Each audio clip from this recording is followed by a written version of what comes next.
नमः संस्कृतम।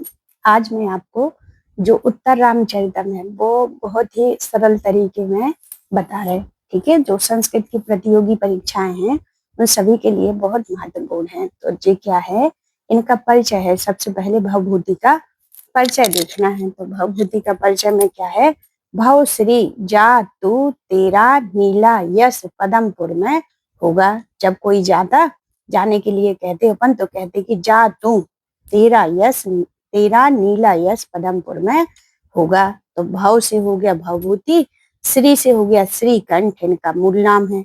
जातु से है जातुकर्णी माता जी का नाम। ठीक है, नीला से हो गया नीलकंठ पिताजी का नाम। यश से हो गया यशोवर्धन, इनके आश्रयदाता थे, आश्रयदाता राजा थे जिनके पास ये रहते थे। पदमपुर इनका निवास स्थान हो गया। ठीक है, तो इस प्रकार आप एक आध बार बोलेंगे, भव श्री जातु तेरा नीला यश पदमपुर में होगा। तो नाम है इनका श्रीकंठ, पिताजी का नाम है नीलकंठ, माता जी का नाम है जातुकर्णी, आश्रयदाता है यशोवर्धन और निवास स्थान है पदमपुर। तो इस प्रकार हमें ये याद हो जाएगा। ठीक है, अब है जो पहले के कवि थे, जैसे कौन है अपने महाकवि कालिदास। कालिदास जी ने अपना परिचय नहीं दिया। पहले के कवि अपना परिचय नहीं देते थे, तो साक्ष्यों के आधार पर उनका पता लगाना पड़ता था।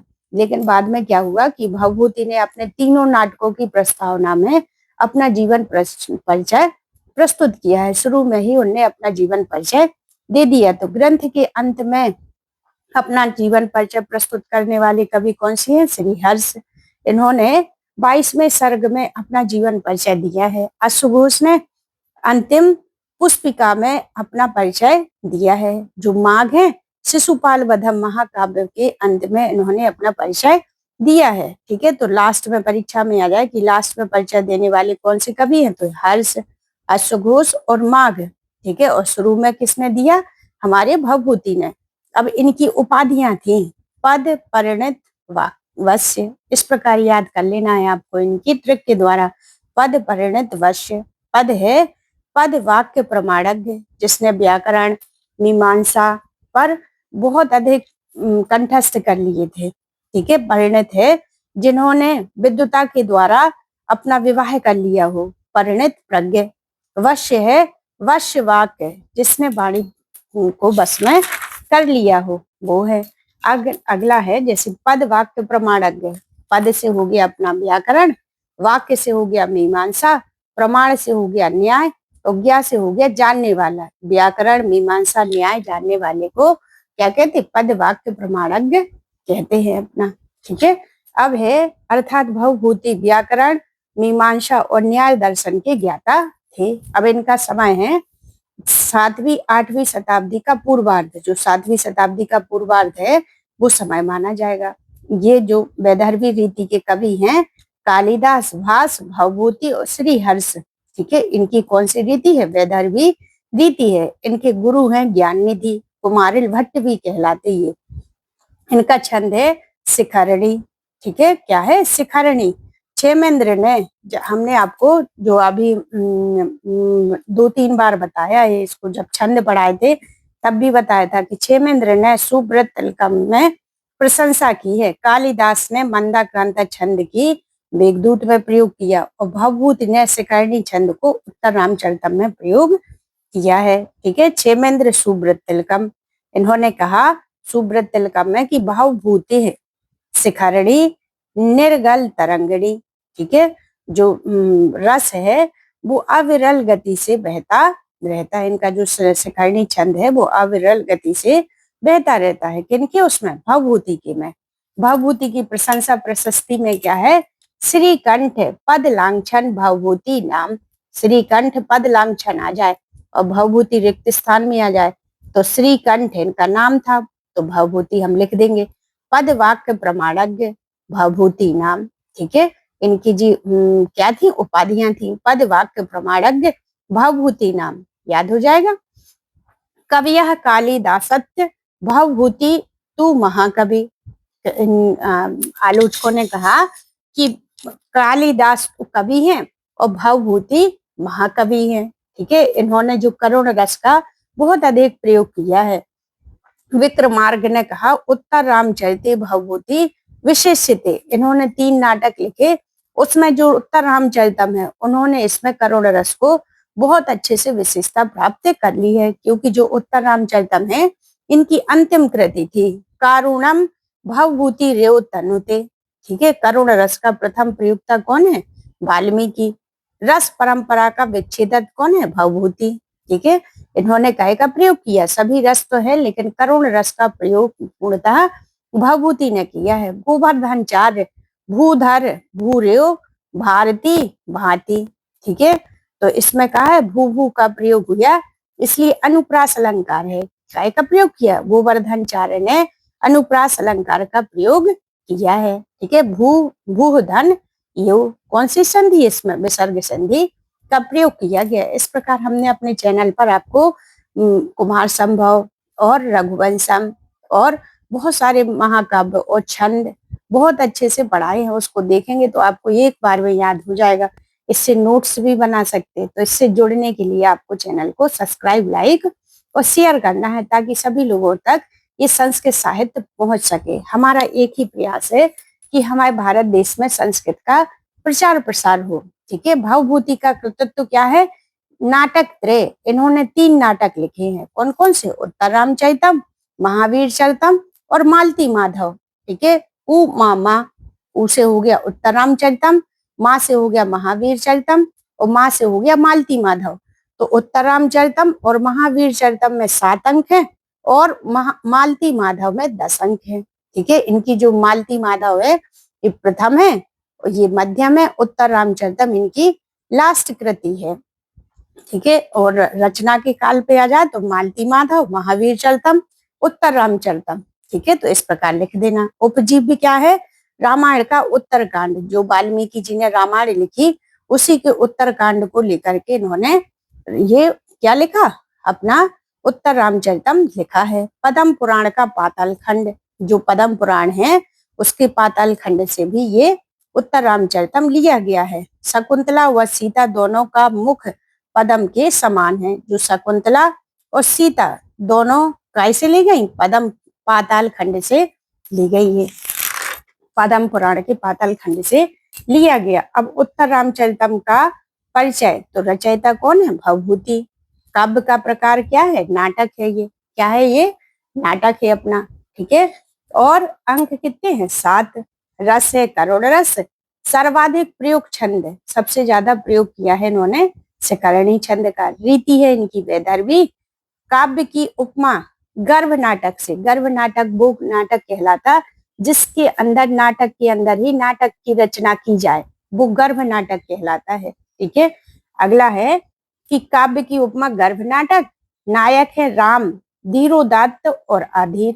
क्या है? राम धीरोदात्त है, अपने बहुत सारे काम करते लेकिन खुद की प्रशंसा कभी नहीं करते। लेकिन जब सीता जी क्या हो जाती? सीता जी घर छोड़ करके चली जाती, इनका कोई अपराध नहीं रहता। लोक अपवाद के कारण श्री रामचंद्र जी को सीता जी का त्याग करना पड़ता है। इस वजह से ये अंदर ही अंदर घुटते रहते हैं, रोते रहते हैं। तो इस प्रकार राम अधीर हो जाते। अधीर हैं धीरोदात्त और अधीर नायक है। नायिका सीता स्वकीया और प्रोढ़ा। ठीक है, जो अपने ही पति से प्यार करे वो स्वकीया कहलाती है। ठीक है, प्रतिनायक है शंभुक। क्या है? प्रतिनायक है शंभुक। शंभुक ऋषि थे।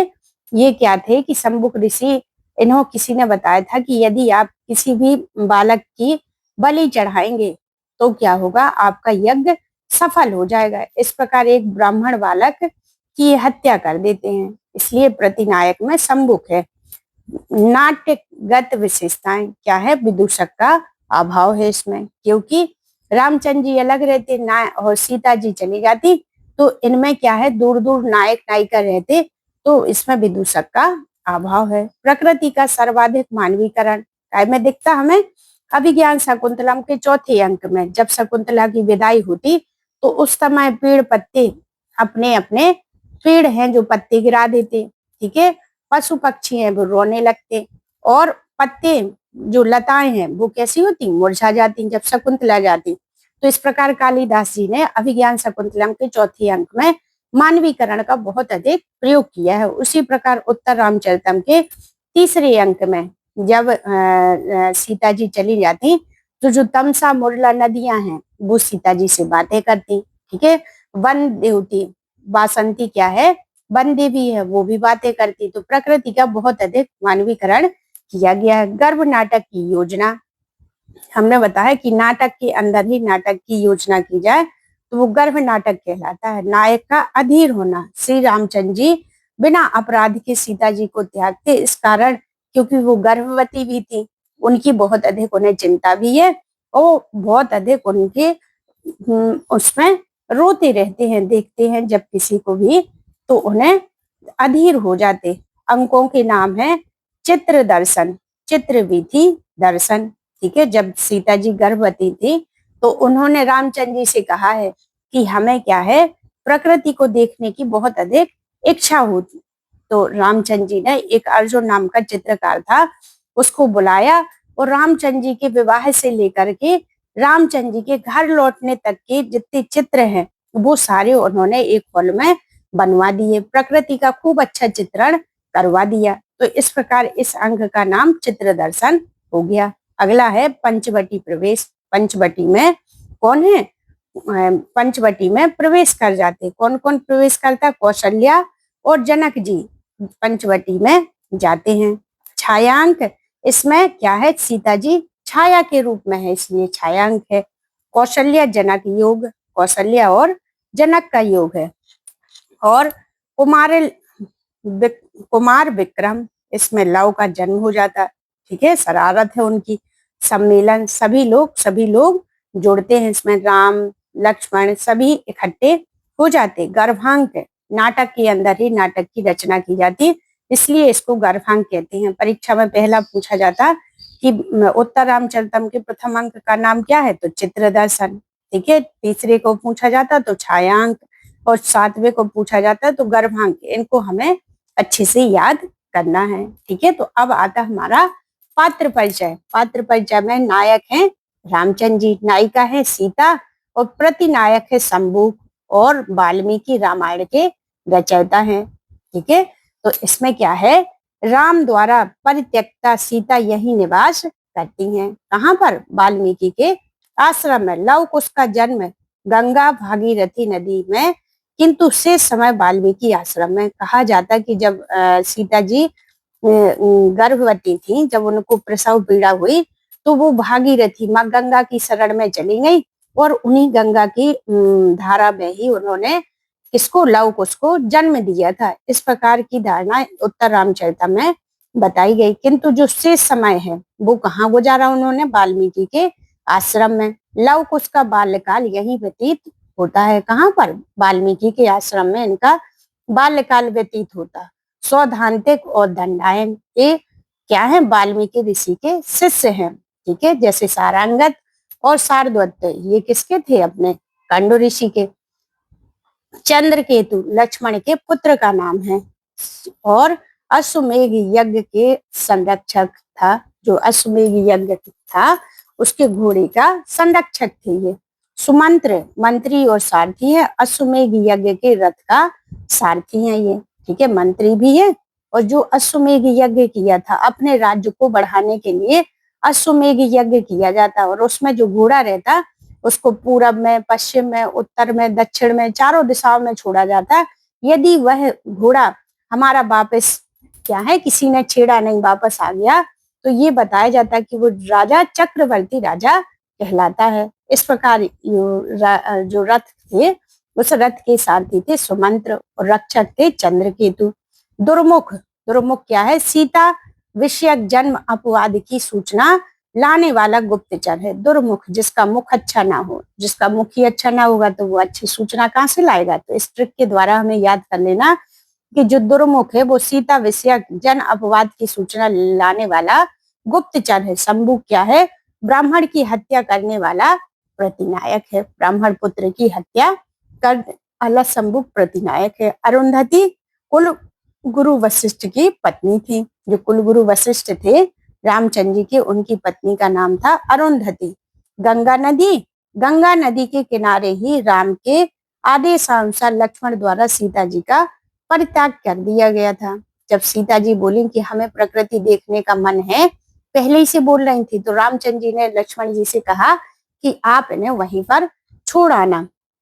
तो इस प्रकार सीता जी को घुमाया और यहाँ वहां देख करके उन्हें छोड़ करके आ गए। फिर जब काफी समय तक नहीं पहुंचे, शाम हो गई, तो सीता जी ने सोच लिया कि हमें त्याग दिया गया है। इस प्रकार उत्तर रामचरित में ये बताया गया है। प्रसव पीड़ा से पीड़ित सीता जी गंगा नदी में शरण लेती हैं। ठीक है, जब अधिक प्रसव पीड़ा थी तो माँ गंगा, सब लोग अपने अपने माँ के यहाँ शरण लेते हैं। तो सीता जी गंगा जी के शरण में गई, वहीं पर उन्होंने लव कुश को जन्म दिया। तृतीय अंक में छाया अंक, सीता को छाया बनने का आशीर्वाद भी गंगा नदी ने ही दिया था। गंगा नदी ने सोचा कि रामचंद्र जी कभी ना कभी सीता जी को ढूंढते हुए आएंगे, और जब सीता जी से रामचंद्र जी कहेंगे अच्छी भाषा में, तो सीता जी मान जाएंगी। तो इस प्रकार इन्हें पता ही नहीं चलेगा कि इनका वियोग क्या कहलाता। तो उन्होंने क्या कहा गंगा नदी ने कि तुम छाया के रूप में दिखोगी, तुम पूरी नहीं दिखोगी। तो रामचंद्र जी जब पंचवटी में जाते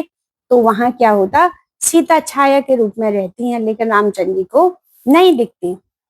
तमसा मुरला नदियां हैं जिनका मानवीकरण तीसरे अंक में किया गया है। अब है वासंती वन देवता, मानवीकरण तीसरे अंक में। अंकानुसार कथा वस्तु पहले में क्या है, चित्र वीथी दर्शन, राम द्वारा अर्जुन नामक चित्रकार से राम विवाह से लेकर सीता हरण तक के चित्रों को बनाया गया। दुर्मुख नामक गुप्तचर द्वारा सीता विषयक जन अपवाद की सूचना प्रदान करना। राम ने लक्ष्मण द्वारा गंगा नदी के तट पर सीता जी का परित्याग करवाया गया है। ठीक है, तो इस प्रकार हमने ये चित्रवीथी का भी बताया था आपको। मंगलाचरण है, इदम कविभ्यः पूर्वेभ्यः नमः। वाक प्रशंसा में कहते हैं कि जो इदम कविभ्यः, जो अभी कवि हुए हैं, पूर्वेभ्यः, जो पूर्व में कवि वाल्मीकि आदि हुए हैं, उनको नमस्कार है। वाक माने वाणी की देवी माँ सरस्वती को नमस्कार है। इस प्रकार भवभूति इनको पूर्व के कवियों को और आज के कवियों को और माँ सरस्वती को प्रणाम करके काव्य को प्रारंभ करते हैं। इस प्रकार इसमें कौन सा मंगलाचरण है, नमस्कारात्मक मंगलाचरण का प्रयोग किया गया है। ठीक है, वाल्मीकि आदि प्राचीन कवि, नमस्कारात्मक मंगलाचरण है, समर्पित है वाल्मीकि और माँ सरस्वती के प्रति प्रणाम किया गया। अब है दूसरे में पंचवटी प्रवेश। वाल्मीकि ऋषि के शिष्यों सौद्धांतिक एवं दंडायन द्वारा निर्वासित सीता जी को पंचवटी स्थित वाल्मीकि ऋषि के आश्रम में ले जाना। जो उनके शिष्य थे वो माँ सीता को वाल्मीकि के आश्रम में ले जाते। लव कुश का जन्म एवं बाल्यकाल का वर्णन, राम द्वारा अश्वमेघ यज्ञ का निर्णय लेना। ठीक है, पंचवटी में होता है, और साम्राज्य विस्तार के लिए यही बातचीत होती है। सीता जी का स्वर्ण प्रतिमा बनवाना, जब कोई भी महायज्ञ किया जाता तो पत्नी के बिना कोई भी यज्ञ अधूरा माना जाता। तो सीता जी की उपस्थिति के लिए वहां उनके कुल गुरु वशिष्ठ ने कहा कि स्वर्ण की प्रतिमा आप बनवाइए, वो सीता जी के रूप में स्थापित की जाएंगी। क्योंकि रामचंद्र जी कैसे थे, पुरुषोत्तम राम थे, उन्होंने सीता जी के अलावा कभी जीवन में किसी को नहीं देखा। अश्वमेघ यज्ञ के संरक्षक के रूप में चंद्रकेतु की नियुक्ति और शंभु वध, यही की घटना है पंचवटी, क्योंकि वहां पर देखा तो शंभु के वध की घटना भी दूसरे अंक में प्रसिद्ध है। तीसरा अंक है छाया अंक, राम सीता का अन्वेषण खोज करते हुए पंचवटी में प्रवेश कर जाते। छाया अंक में क्या होता कि रामचंद्र जी पहुंच जाते। भागीरथी गंगा नदी द्वारा सीता जी को छाया सीता बनने का आशीर्वाद प्रदान किया जाता। अश्वमेघ यज्ञ का प्रारंभ हो जाता है। जो आ लिखा वो तीसरे अंक से शुरू हो रहा, 3-3 एक साथ दिख रहा। तो अश्वमेघ यज्ञ कौन से अंक में है, तो तीसरे अंक के प्रारंभ हो जाता। ठीक है, चौथा अंक है कौशल्या, कुल गुरु वशिष्ठ और राजा जनक का पंचवटी में आगमन हो जाता। पांचवें में होता कुमार विक्रम, लव को जन्म से ही वाल्मीकि ऋषि द्वारा जम्प्रखास्त्र नामक शक्ति प्रदान कर दी गई थी। जो वाल्मीकि ऋषि थे उन्होंने देखा कि माँ सीता कैसी है, अकेली हैं। ठीक है, बालक को बलशाली बनाने के लिए, उसकी रक्षा के लिए जम्भरा का अस्त्र क्या है उनको दिया गया था। किसने दिया था? वाल्मीकि ऋषि ने। वाल्मीकि ऋषि द्वारा जम्भा का शस्त्र का प्रयोग सीखना उन्होंने सिखाया भी था कि इसका प्रयोग कैसे किया जाता। लव एवं चंद्रकेतु का वाक युद्ध 5 मई में ही इनका वाक युद्ध प्रारंभ हो जाता। ठीक है, वो कहते कि ये घोड़ा, इसमें ऐसी कैसी चेतावनी लिखी, लव कहते हैं। तो चंद्रकेतु कहते हैं कि ये जो घोड़ा है वो कैसा है? राजा महाराजाओं का घोड़ा है, आप ऋषि पुत्र हैं, आप क्या है लकड़ी के घोड़े से ही खेलिए। तो इस प्रकार इन दोनों का आपस में बातें करने लगती, वाक युद्ध प्रारंभ हो जाता। कौन से उसमें? 5वें अंक में। 6वें अंक में है लव एवं चंद्रकेतु का अस्त्र शस्त्र युद्ध रोकने के लिए राम का आगमन हो जाता। इनके अस्त्र शस्त्र से युद्ध होने लगता। राम द्वारा लव कुश को देखकर स्वयं के पुत्र जैसा वात्सल्य अनुभव करना, क्योंकि जब ये रामचंद्र जी रोकने के लिए जाते तो शाम हो जाती और जैसे ही वो लव को देखते तो वे कल्पना करते हैं कि यदि आज सीता जी हमारे पास होती तो इसी पुत्र के समान हमारा सुंदर पुत्र इतना ही आज होता। तो इस प्रकार लव को देख करके उनके अंदर वात्सल्य का अनुभव होता है, उसे प्यार करने का मन करता है रामचंद्र जी का। 7वें अंक में है वाल्मीकि आश्रम में गर्भ नाटक का अभिनय करना। ठीक है, वाल्मीकि आश्रम में ही रामचंद्र जी क्या करते? रामचंद्र जी भी वहीं पे जाते हैं और जो लव कुश रहते वो सीता जी की करुण कथा सुनाते हैं। ठीक है, तो इस नाटक के अंदर ही नाटक की कल्पना की जाती है। सीता जी को निर्दोष ठहराना। लव कुश कहते कि सीता जी का कोई दोष नहीं था, फिर भी इतने बड़े रामचंद्र चक्रवर्ती राजा ने अपनी पत्नी का त्याग कर दिया। लव कुश का राम सीता से मिलन क्या होता? मिलन हो जाता, सभी वाल्मीकि आश्रम में सभी आपस में मिल जाते, तो यहाँ सभी को सुखांति का अनुभव होता है। सीता का रसातल और राम का स्वर्गलोक गमन हो जाता है। जो रामायण में बताया गया कि लास्ट में क्या होता? सीता जी चली जाती कहाँ? पृथ्वी में समा जाती और रामचंद्र जी स्वर्ग को चले जाते। इस प्रकार यह नाटक का अंत हो जाता। ठीक है, तो इस प्रकार हमने आपको इसकी कथा वस्तु बताई है। कल हम आपको इसकी जो प्रमुख सूक्तियां हैं उनके बारे में बताएंगे। Thank you.